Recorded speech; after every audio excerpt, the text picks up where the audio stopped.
जरा सोचिए, अगर किसी के हर एक काम पर, चाहे वो ऑनलाइन हो या ऑफलाइन, एक स्कोर दिया जाए। एक ऐसा स्कोर जो ये तय करे कि जिंदगी में उसे क्या मौके मिलेंगे और क्या नहीं। चीन के सोशल क्रेडिट सिस्टम में ठीक यही हो रहा है। ये एक बहुत बड़ा देशव्यापी सिस्टम है जिसे नागरिकों के व्यवहार पर नजर रखने और उसे एक खास दिशा देने के लिए बनाया गया है। आइए इसे और गहराई से समझते हैं।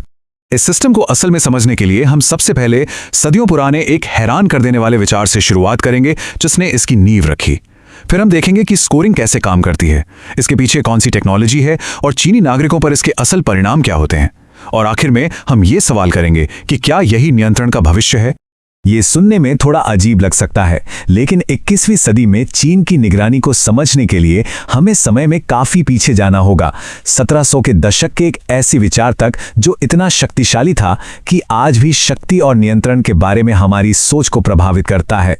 इसे कहते थे पैनोप्टिकॉन। फिलोसोफर जेरेमी बेंथम ने इसे बनाया था और ये सिर्फ एक जेल का डिजाइन नहीं बल्कि एक मनोवैज्ञानिक प्रयोग था। इसका मूल विचार बहुत सरल और सच कहूं तो डरावना था। ये जरूरी नहीं है कि आप पर लगातार नजर रखी जाए, बस ये एहसास होना चाहिए कि आप पर किसी भी पल नजर रखी जा सकती है और लोग खुद ही अपने व्यवहार को नियंत्रित करने लगेंगे। बेंथम के अपने शब्दों में लगातार और बिना पुष्टि के होने वाली निगरानी ही इसकी असली चाबी थी। यहां बिना पुष्टि वाला शब्द सबसे जरूरी है। मतलब आपको कभी भी पक्के तौर पर पता नहीं होता कि गार्ड देख रहा है या नहीं, इसलिए आप ये मानकर चलते हैं कि वो हमेशा देख रहा है। अब जरा सोचिए कि उस विचार को लिया जाए, एक इमारत को नहीं बल्कि अदृश्य हर जगह मौजूद निगरानी के इस विचार को, और इसे कुछ 100 कैदियों पर नहीं बल्कि 1 अरब से ज्यादा लोगों पर लागू कर दिया जाए, वो भी दुनिया की सबसे एडवांस टेक्नोलॉजी की मदद से। हम आज इसी की बात कर रहे हैं। तो ये खुद को नियंत्रित करने का विचार एक असल सिस्टम में बदलता कैसे है? खैर, इसकी शुरुआत होती है एक व्यक्ति के लगभग हर काम को एक नंबर, एक स्कोर देने से। अब ये समझना बहुत जरूरी है कि ये किसी लोन या क्रेडिट कार्ड के लिए मिलने वाले क्रेडिट स्कोर जैसा बिल्कुल नहीं है। एक फाइनेंशियल क्रेडिट स्कोर सिर्फ एक बात के बारे में होता है, क्या कोई अपना कर्ज चुकाएगा। लेकिन एक सोशल क्रेडिट स्कोर का दायरा बहुत बहुत बड़ा है।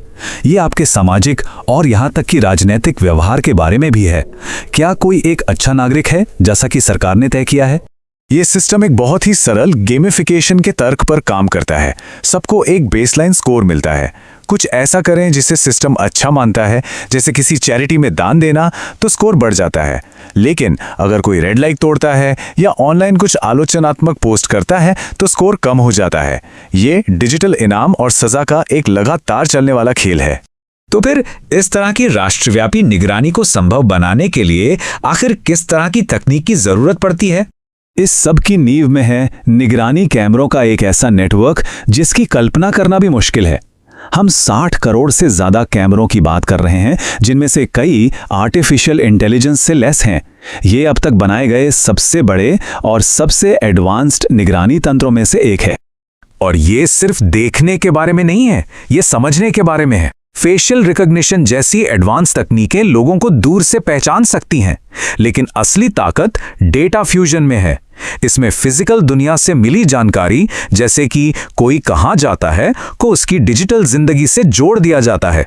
सोशल मीडिया पोस्ट्स, ऑनलाइन खरीदारी, सब कुछ एक जगह इकट्ठा करके एक अविश्वसनीय रूप से विस्तृत प्रोफाइल बनाया जाता है।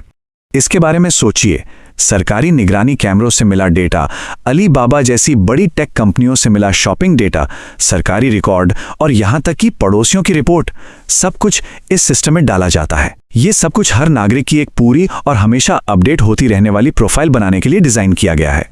लेकिन ये स्कोर सिर्फ एक डेटाबेस में रखे नंबर नहीं हैं। इनके बहुत गहरे और वास्तविक परिणाम होते हैं जो किसी व्यक्ति के जीवन की दिशा ही बदल सकते हैं। अगर किसी का स्कोर ज्यादा है तो उससे लोन पर बेहतर ब्याज दरें मिल सकती हैं, या उसके बच्चों को बेहतर स्कूलों में दाखिला मिल सकता है। जिंदगी आसान हो जाती है।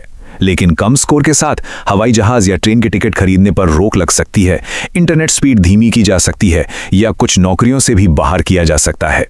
दरवाजे बंद होने लगते हैं। सबसे गंभीर मामलों में सबसे कम स्कोर वाले लोगों को एक सार्वजनिक ब्लैकलिस्ट में डाल दिया जाता है। ये आज के ज़माने में सार्वजनिक रूप से अपमानित करने का एक तरीका है जो लोगों को सबके सामने भरोसे के लायक नहीं बताता है, जिसके विनाशकारी सामाजिक और पेशेवर परिणाम हो सकते हैं। ये सब हमें आखिरी और सबसे जरूरी सवाल पर लाता है, ऐसा क्यों? सामाजिक नियंत्रण के इतने बड़े सिस्टम का अंतिम लक्ष्य आखिर है क्या? आधिकारिक तौर पे सरकारी दस्तावेजों के अनुसार लक्ष्य बहुत नेक है। ईमानदारी की संस्कृति और एक सामंजस्यपूर्ण समाजवादी समाज का निर्माण करना। इसका उद्देश्य पूरे समाज में विश्वास और अच्छे व्यवहार को बढ़ावा देना है। लेकिन इस घोषित लक्ष्य से परे इसका गहरा मतलब सामाजिक नियंत्रण को इंजीनियर और ऑटोमेट करना है। ये बड़े पैमाने पर नागरिकों के व्यवहार को आकार देने का एक शक्तिशाली उपकरण है जो आबादी को ज्यादा अनुमानित और अंततः ज्यादा आज्ञाकारी बनाता है। और ये हमें एक बेचैन करने वाले सवाल के साथ छोड़ देता है जो सिर्फ चीन से कहीं आगे तक जाता है। जैसे जैसे तकनीक हमें अवांछित व्यवहार की भविष्यवाणी करने और उसे रोकने में सक्षम बनाती है, व्यक्तिगत स्वतंत्रता का क्या होता है? हम एक सुरक्षित समाज और एक नियंत्रित समाज के बीच रेखा आखिर कहाँ खींचते हैं? सोशल क्रेडिट सिस्टम यही सवाल हम सबके सामने खड़ा करता है।